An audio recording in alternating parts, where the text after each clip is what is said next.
Maître Fred Bérard est avec nous ce matin et il veut nous parler de justice ce matin. Comment ça va, mon Fred? Je suis content de te parler, mon Michel, puis juste avant, oui. tu me permettras ceci. Oui.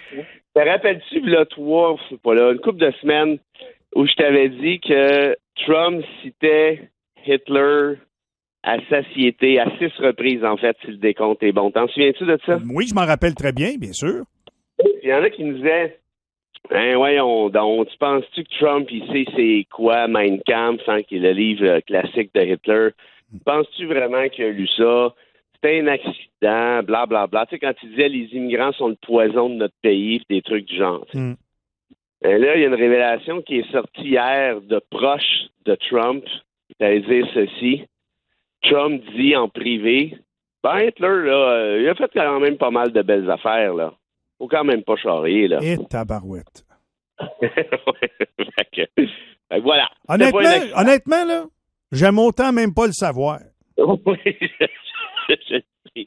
écoute, puis il y a un de mes chums qui m'a dit ça hier dans une autre radio, tu me diras ce que t'en penses.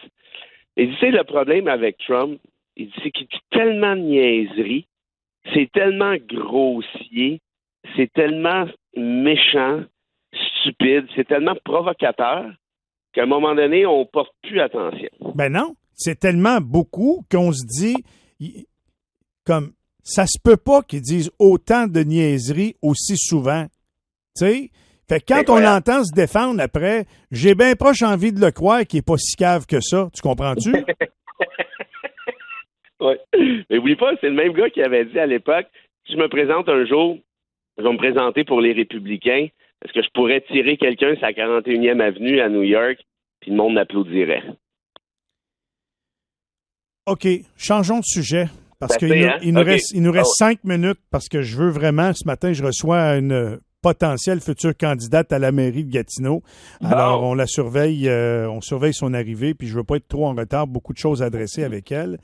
Ça comprend donc. Mais Magnota puis Bernardo, dans des prisons à sécurité moyenne, ça me fait pas pire réagir, ça aussi, ouais.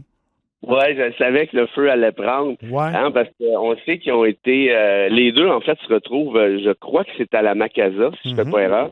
Qui est une prison à sécurité moyenne, mais Macasa qui est pas très loin là où je suis né, Mont-Laurier, oui. Mon ami travaille là, puis c'est une prison qui est très respectable, mais qui n'est pas à sécurité maximale. C'est la coche en dessous. Et là, quand tu as vu ça, quand on a annoncé que Magnota, Bernardo allait se ramasser là, évidemment, le feu a pris chez les politiciens, ils ont dit que c'était écœurant, ça n'a pas d'allure. Puis, je peux comprendre le pourquoi du comment, parce que, évidemment, les gens se disent, mais c'est écœurant, pour ceux qui se souviennent, là, Magnota avait... J'en suis un de ceux-là, quelqu'un qui a démembré quelqu'un d'autre, d'après moi, là, tu ne le mets pas trop vite dans une prison à sécurité moyenne, tu sais? Je comprends. Tu veux mon avis, là, on pourrait l'attacher après un banc de fer dans une cellule de ciment, ça ferait bien mon affaire aussi, là. OK. Non, c'est pour ça qu'on aura un choc un matin, tous les deux, là. Non, pas nécessairement, non, parce que je comprends. Je suis pas épais, là. Moi, je me souviens très bien du père de la victime, qui est un monsieur qui venait de Chine, c'est un Chinois, qui est débarqué au procès de Magnota. Et puis, je me rappelle de sa réaction à la caméra après. Écoute, ça arrache le cœur, là. C'est un père qui... On rentrera pas dans le graphisme, là, tout le monde les a, les images, là. Il n'y a pas grand-chose de plus dégueulasse que ça, là. Fait que je l'ai toute l'empathie du monde, là, pour la victime, pour ses proches, pour n'importe qui qui a entendu parler de cette histoire-là. OK? Ça va. Par contre, moi, je veux juste faire une nuance importante, je pense, ce matin. Il y a un processus qui est en place. Je savais que tu t'en allais là. J'étais sûr. Oui, mais toi, tu veux-tu laisser la justice être décidée par le député du Saint-Lac du Maringouin qui a non, c'est pas même ça va marcher, quand tu as un processus qui est sérieux, avec des experts, des vrais experts, là, reconnus, des psychiatres, des juristes, tout ce que tu veux, des criminologues, qui te disent ce gars-là ne pose aucun danger pour la sécurité moyenne, 0 puis une barre. Et on veut, puis là, c'est une question de philosophie. On est d'accord avec ça ou on n'est pas d'accord avec ça, je vous laisse en juger. Toi, probablement que tu ne l'es pas avec ce que tu viens de dire. Je comprends très bien, puis je suis pas en désaccord. Je sais bien que si tu le mets avec d'autres prisonniers en sécurité moyenne, que tu lui donnes pas un sabre ou encore un couteau ou encore un objet quelconque pour qu'il puisse faire ce qu'il a déjà fait, il va pas commencer à essayer de démembrer du monde en prison. Je comprends bien. C'est plus que ça. C'est que tu as deux philosophies qui s'affrontent ici, Michel. Tu as la philosophie qui est la loi du... Puis là, je te dis, c'est rough à matin. Là. Je sais que c'est rough. Oui. Je suis très conscient de ça. Tu as la loi du talion qui est œil pour œil, dent pour dent. Tu as fait ça de manière crapuleuse, sèche. Je comprends ça. Tu as l'autre philosophie, idéologie, si tu veux, sur laquelle est basé le système carcéral canadien. Puis on l'aime ou on l'aime pas. Mais c'est basé sur des études de criminologues qui disent il faut laisser un petit peu d'espoir à toute personne emprisonnée, parce que s'il adopte la posture du « j'ai plus rien à perdre », ça va être l'émeute. Ça va être le bordel. En d'autres termes, ces gens-là, pour pouvoir se qualifier à passer à une prison de sécurité moyenne, doivent démontrer pendant plusieurs années qu'ils sont des comment je te dirais, des prisonniers. Je comprends très bien ça, mais je reprends mon exemple tantôt. S'il était dans une cellule de ciment avec un banc de fer attaché avec une chaîne après ça, d'après moi, il ne fera pas trop d'émeute. Ça, c'est drôle. Elle n'a pas vu venir, celle-là. Non, mais moi, je te l'envoie de même, là. Non, mais j'ai recevoir la balle curve en plein front, là. C'est correct. J'ai un jugement émotif ce matin. J'en conviens. J'en conviens qu'on vit dans une société de droit et qu'il faut respecter des protocoles des droits, surtout l'avis des experts. Je suis toujours d'accord avec ça. Mais émotivement, ce matin, d'apprendre ça, ça me dérange. Ben, écoute, je comprends surtout que là, on a Bernardo qui les deux vont manger à côté, là, l'un de l'autre à la cafétéria. Là, ça commence à être beaucoup, là. On s'entend. Hey. Sauf que ça peut rassurer les gens.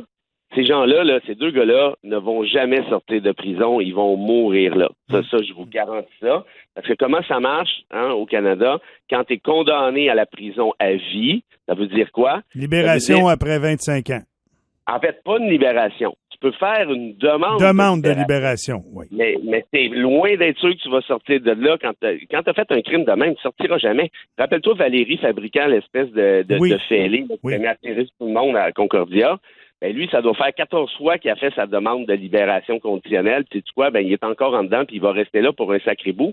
Pourquoi? Ben parce qu'il est pas bien. Fait que si tu veux mon avis, la justice devrait arrêter de jouer aux hypocrites puis faire croire au monde qu'il y a un peu d'espoir. Puis garde, il n'y en a pas d'espoir dans ton cas. Tu as brûlé tous tes espoirs. Croupis là. Voilà le triste verdict de la société à ton égard. Puis si jamais tu voulais t'enlever la vie, ben procède. Hey, ça joue rough. Ben quoi? Il a démembré quelqu'un, je vois le vert, puis l'autre, il a agressé. C'était un agresseur en série.